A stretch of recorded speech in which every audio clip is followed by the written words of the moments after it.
Good afternoon, Rhiannon Delval here from Credas. Firstly, I'd like to thank you all for your time today. I know you're all super busy.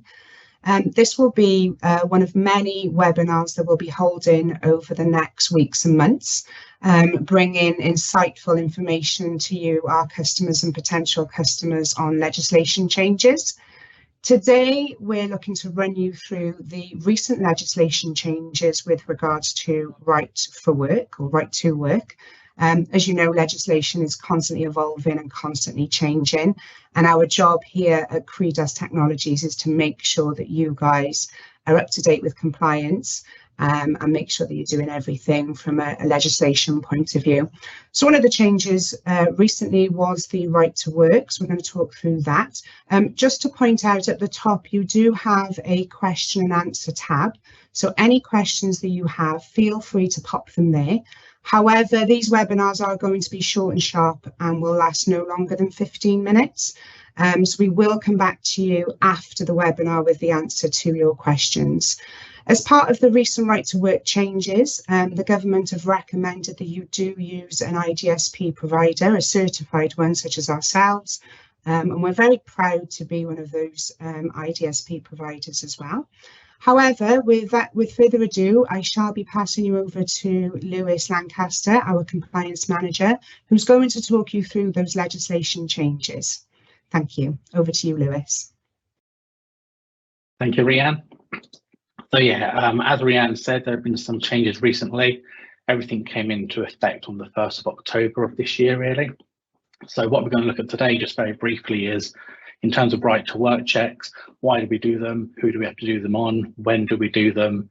How can we do them? And what are the penalties if we don't do them? So in terms of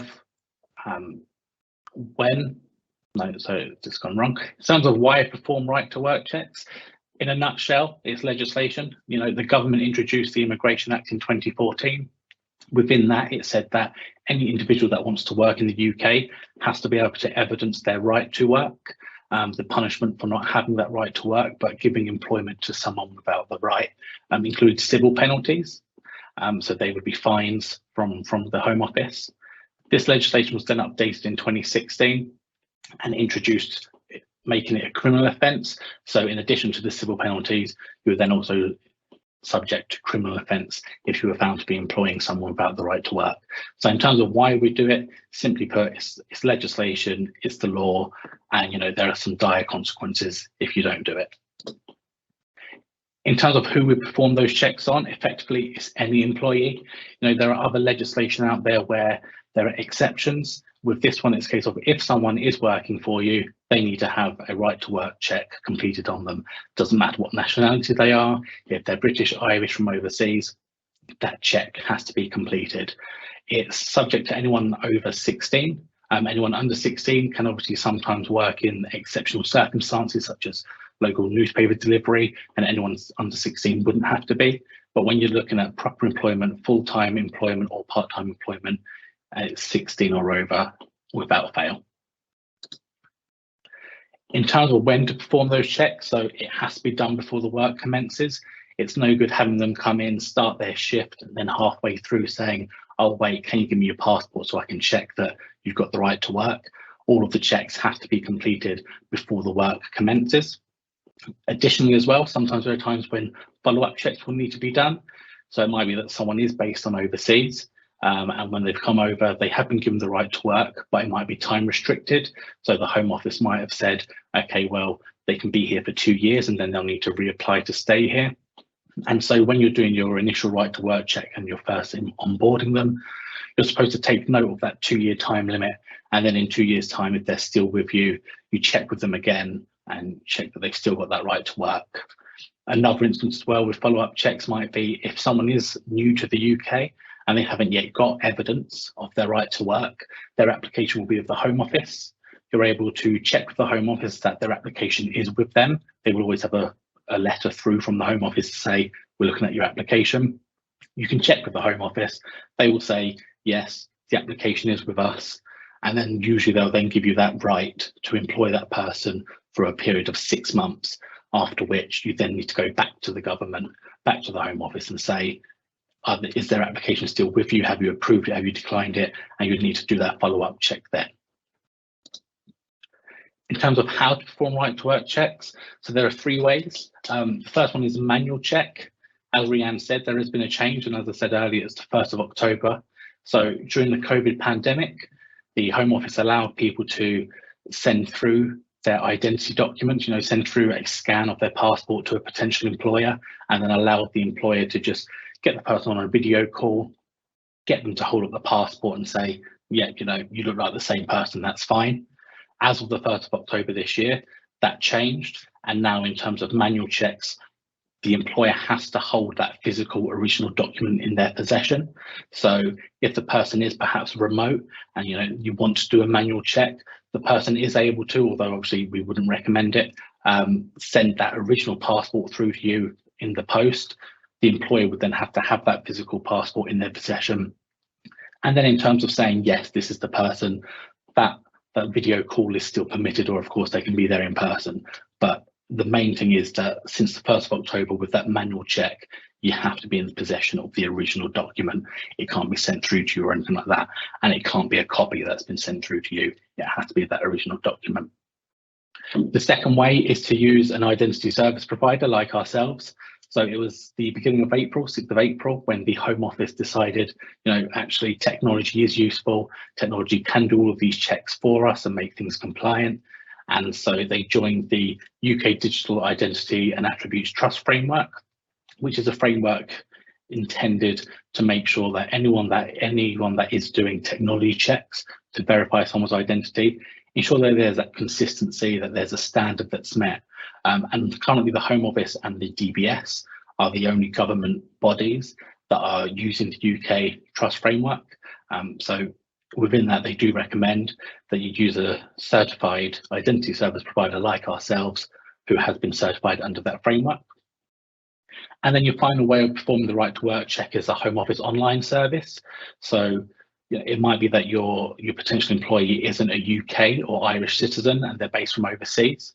So gone are the days when they would have like a biometric residence permit that they could then give to you, and that would be their proof of right to work.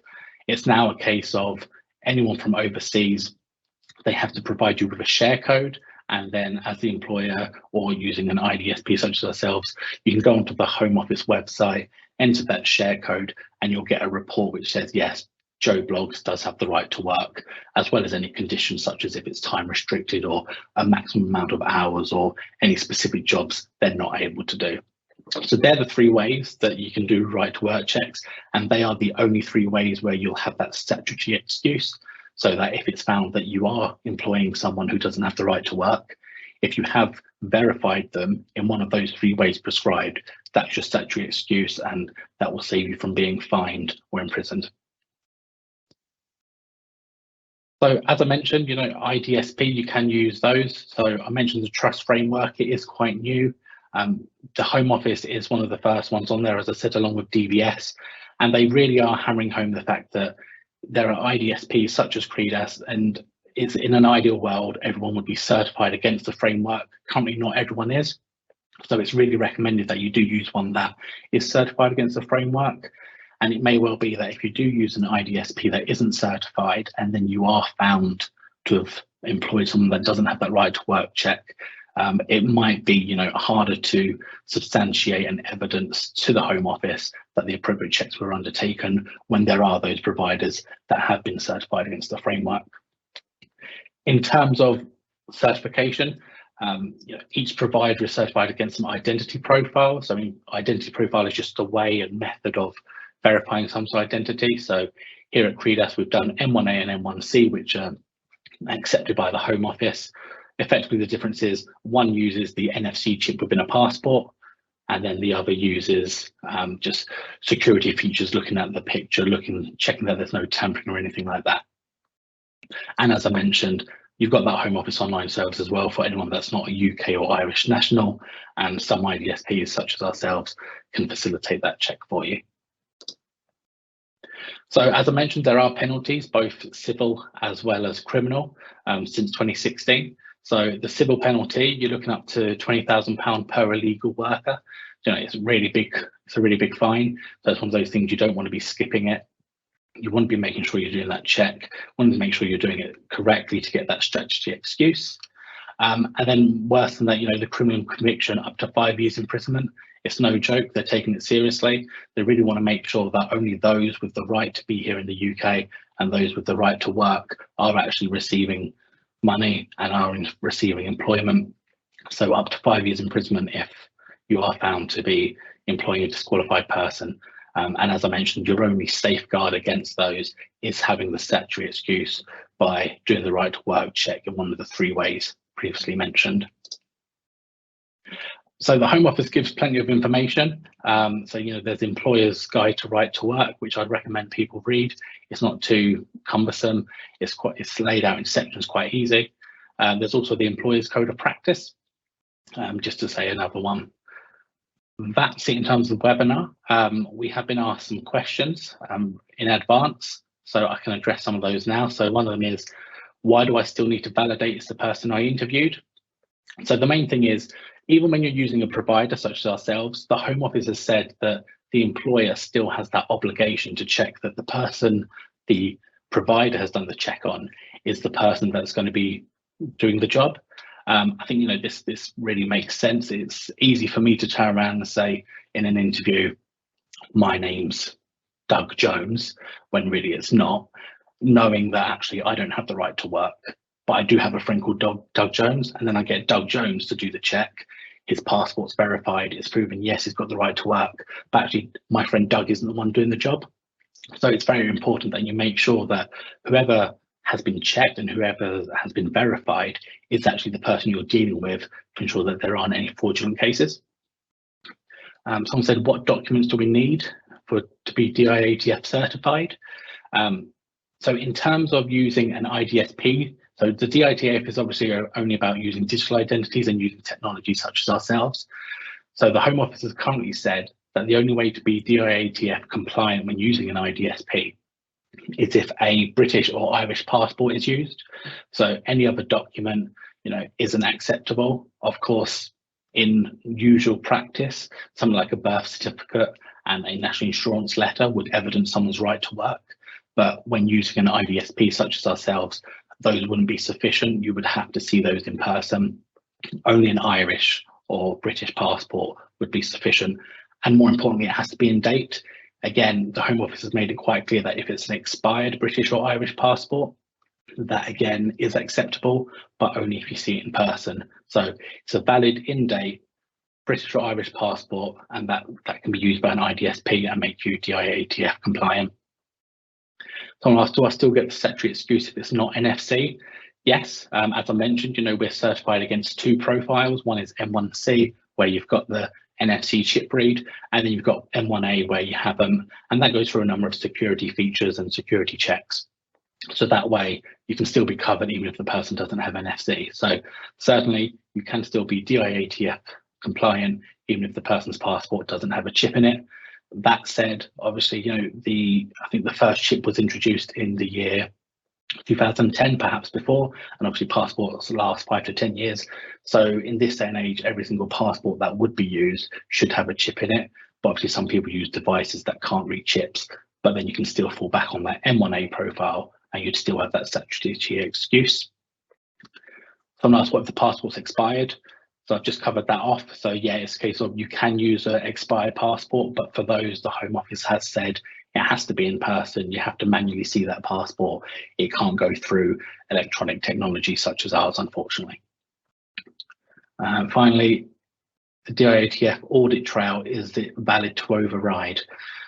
So in terms of overriding, it's a case of, we wouldn't recommend it. Obviously, we do the checks. We've been certified for a reason. And when we come back with a result, that's what we'd like, you to honour. But at the end of the day, it's up to you and your risk assessment whether you decide to override it. We have to be strict. We might see we might do a check against the person's name. And if the person's name has been inputted as Dan, but the passport says Daniel, our strictness, in line with Home Office, that would mean that's a fail. Whereas you might then look at that and think, okay, well, Dan is clearly short for Daniel, so I'll just override that. That's on you. That won't change our result because we, having done our compliant check, has said, no, it's not the same. but it would be up to you whether you want to override it, but we wouldn't recommend it. And then the final question, sorry, why can't candidates upload a picture of their passports off their phones rather than have to take an actual image? Essentially, it's for security. It's a case of obviously to get the NFC, you have to have it live there in front of you to put your phone on. But even if you're doing it the other way with the M1A, it's so much easier for someone to perhaps doctor an image and make it look legitimate and then send it through that way. Whereas when you're taking it live in person and you have to capture it live, those checks are being underdone. You're looking at the holograms. Are the holograms on there? Do they flash in the light? You're looking at security features like, has the passport picture, do they have like a little lip to indicate that actually someone's put a picture over someone else's? So they've got to be in person to make sure that the checks are robust enough to actually say, yes, this is a genuine document and who's really the person. That's all the questions we had in advance. I can see we've got some in the chat. So as Rhiannon said, we'll come back on those. And now I'll hand over to Rhiannon. Thank you, Lewis. That was super insightful, as usual. So just a couple of things to finish off then. As you can see, the new legislation around right to work will pretty much impact every business in the UK, especially if you're hiring. As part of our values here at Credas, we're really happy to help clients, non-clients. So again, any questions, if you're a client or not a client, please feel free to pop it in the Q&A and we will come back to you.